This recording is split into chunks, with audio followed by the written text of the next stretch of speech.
형님, 이제 편히 잠드소서. 아버지 장례식에 검은 양복 입은 남자들이 15명이나 왔어요. 저는 그때까지 몰랐습니다. 아버지가 누구였는지, 왜 평생 막노동만 하며 사셨는지, 왜 과거 이야기를 단 한 번도 안 하셨는지. 형님, 이제 편히 가십시오. 그들이 영정 앞에서 무릎 꿇고 올 때 저는 처음 알았어요. 아버지가 저를 위해 무엇을 버렸는지. 장례식장은 조용했습니다. 3일장인데도 조문객은 손에 꼽을 정도였어요. 아버지 회사 동료 몇 명, 동네 이웃 할머니 한 분. 그게 전부였습니다. 저는 빈 장례식장을 보며 생각했죠. 아버지는 정말 혼자 사셨구나. 친구도 없고 친척도 없고 그저 저 하나만 바라보고 사신 거구나. 아버지는 평생 건설 현장에서 일하셨어요. 겨울에도 여름에도 비가 와도 눈이 와도 거친 손으로 벽돌을 나르고 시멘트를 섞으셨죠. 딸 대학만 보내면 돼. 그것만 하면 돼. 아버지는 늘 그렇게 말씀하셨어요. 제가 고등학생 때 한 번 물어본 적이 있어요. 아빠, 옛날엔 뭐 하셨어요? 그냥 이것저것 했지. 더 이상 물을 수 없었습니다. 아버지 눈빛이 너무 슬퍼 보였거든요. 발인 당일 아침이었습니다. 장례식장 로비가 갑자기 술렁였어요. 저 사람들 뭐야? 검은 양복을 입은 남자들이 줄지어 들어왔습니다. 15명쯤 됐을까요? 모두 50대에서 60대로 보이는 아버지 또래 분들이었어요. 그들의 걸음걸이가 범상치 않았습니다. 일반 조문객하고는 달랐어요. 뭐랄까, 카리스마라고 해야 할까요? 그냥 서 있기만 해도 주변 공기가 무거워지는 느낌. 가장 앞에 선 남자가 영정 앞에 섰습니다. 그리고 무릎을 꿇었어요. 형님, 목소리가 떨렸습니다. 뒤따라 온 남자들도 하나둘 무릎을 꿇기 시작했어요. 형님, 이제 편히 가십시오.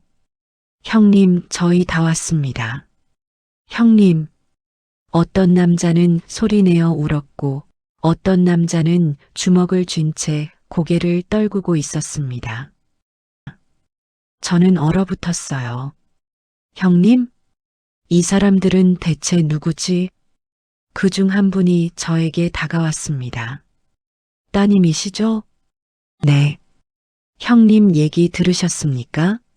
무슨 얘기요? 남자는 잠시 망설이더니 천천히 입을 열었어요. 형님은 옛날에 조직을 이끄셨던 분입니다. 조직이요? 네. 이 지역에서 가장 큰 조직에 보스셨어요. 머리가 하얘졌습니다. 조직? 보스?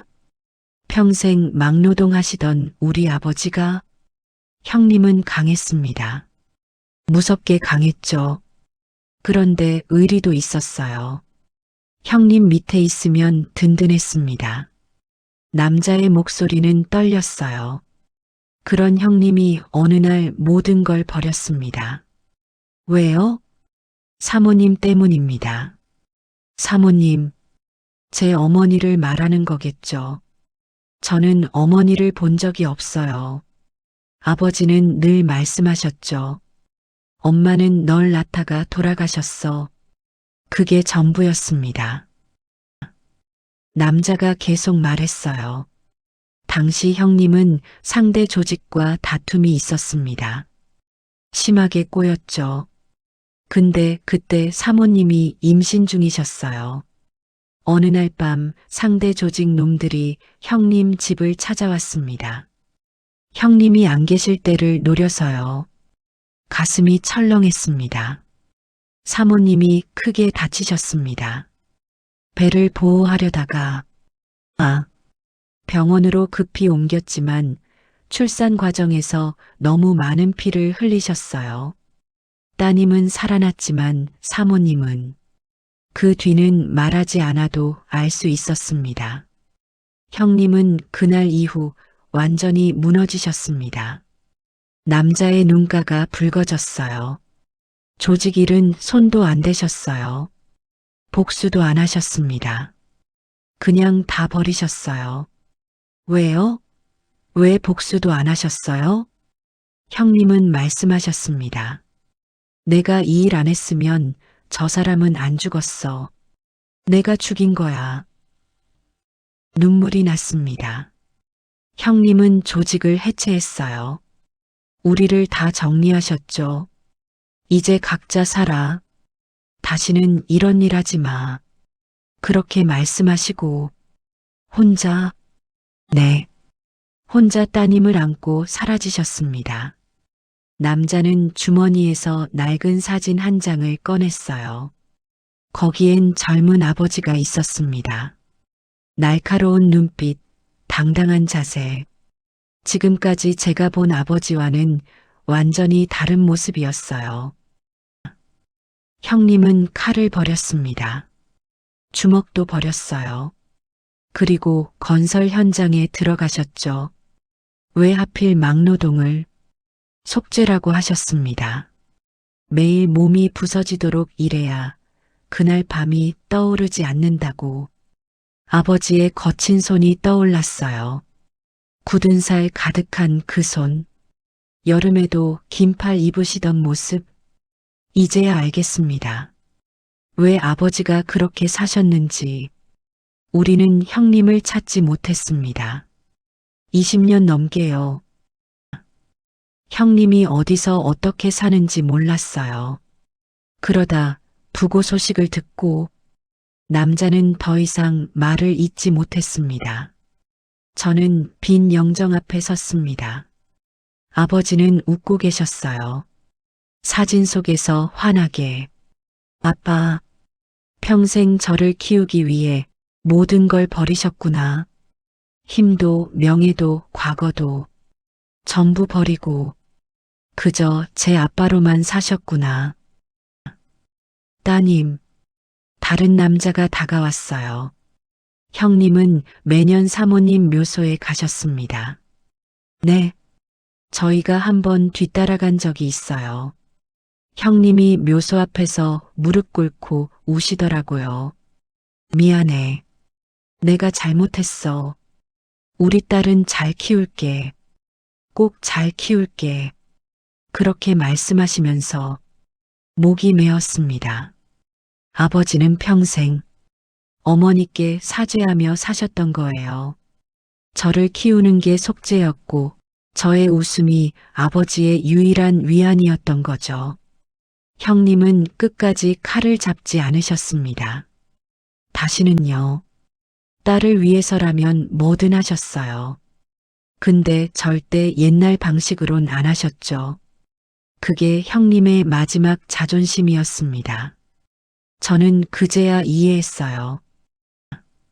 왜 아버지가 학부모 상담 때마다 그렇게 긴장하셨는지, 왜 제가 상 받으면 그렇게 기뻐하셨는지, 왜 제 졸업식 날 혼자 뒤에서 우셨는지, 아버지에게 저는 새로운 삶이었던 겁니다. 그날 밤 저는 꿈을 꿨어요. 아니, 꿈이라고 해야 할까요? 흰 빛이 가득한 공간. 그곳에 아버지가 서 계셨습니다. 혼자 고개를 푹 숙인 채 미안해. 아버지는 중얼거리고 계셨어요. 미안해, 내가 잘못했어. 내가 당신을 죽였어. 그때였습니다. 저 멀리서 누군가 걸어오는 소리. 한 여자가 나타났어요. 부드러운 미소를 짓고 있는 젊은 여자. 저분이 엄마. 아버지가 고개를 들었습니다. 얼어붙은 표정. 당신. 오랜만이에요, 여보. 여자는 아버지에게 다가왔어요. 당신 딸 잘 키웠더라. 사진으로 봤어요. 우리 딸 예쁘게 컸더라고요. 미안해. 정말 미안해. 아버지는 무릎을 꿇었습니다. 내가 그 일만 안 했어도 당신은 안 죽었어. 내 잘못이야. 여보.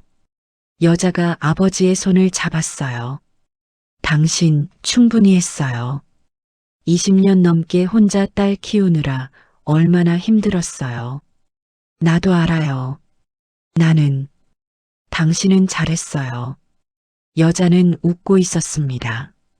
눈물을 흘리면서도 웃고 있었어요. 우리 딸 행복하게 자랐잖아요. 그걸로 됐어요. 정말? 응, 정말. 여자는 아버지를 끌어안았습니다. 이제 그만 자책해요. 당신 충분히 고생했어요. 미안해. 사랑해. 나도 사랑해요. 두 사람은 그렇게 한참을 안고 있었습니다. 빛이 점점 밝아졌어요. 저는 그 장면을 보며 울었습니다. 장례를 마치고 집에 돌아왔습니다. 아버지 방은 텅 비어 있었어요. 침대, 낡은 옷장, 작은 책상. 그게 전부였습니다. 책상 서랍을 열었어요. 거기엔 제 사진이 가득했습니다. 돌사진, 유치원 사진, 초등학교 입학 사진, 중학교, 고등학교, 대학교, 모든 순간이 거기 있었어요. 그리고 맨 밑에 낡은 편지 한 장. 봉투엔 이렇게 적혀 있었습니다. 딸에게. 손이 떨렸어요. 편지를 꺼내 펼쳤습니다. 딸아, 아빠는 너한테 자랑스러운 아버지가 못 됐구나. 좋은 집도 못 사줬고 좋은 차도 못 사줬어. 그냥 힘든 일 하면서 널 겨우겨우 키웠지. 근데 말이야. 너 덕분에 아빠는 살았어. 너 웃는 거 보면서 아빠도 웃을 수 있었어. 너 덕분에 아빠는 사람이 될 수 있었어. 고마워. 그리고 미안해. 아빠가 너한테 해준 게 없어서. 사랑한다, 딸아. 아빠가 편지를 읽고 또 읽었습니다. 눈물이 멈추지 않았어요. 아빠, 아버지는 평생 저를 키우며 스스로를 용서하려 하셨던 거예요. 과거의 죄를 사랑으로 씻어내려 하셨던 거죠. 그리고 저는 알았습니다. 아버지가 제게 해준 게 없다고요? 아니요. 아버지는 제게 모든 걸 주셨어요. 당신의 시간, 당신의 땀, 당신의 인생 전부를. 검은 양복을 벗고 칼을 버리고 그저 아빠로 사신 그 세월 전부를. 그게 아버지의 사랑이었습니다. 지금도 가끔 생각해요. 아버지가 천국에서 엄마를 만나셨을까? 용서받으셨을까? 이제는 편히 쉬고 계실까? 그리고 저는 믿어요. 아버지는 이제 웃고 계실 거라고. 엄마 손잡고 환하게. 우리 딸 잘 컸어. 그렇게 말하며 웃고 계시겠죠?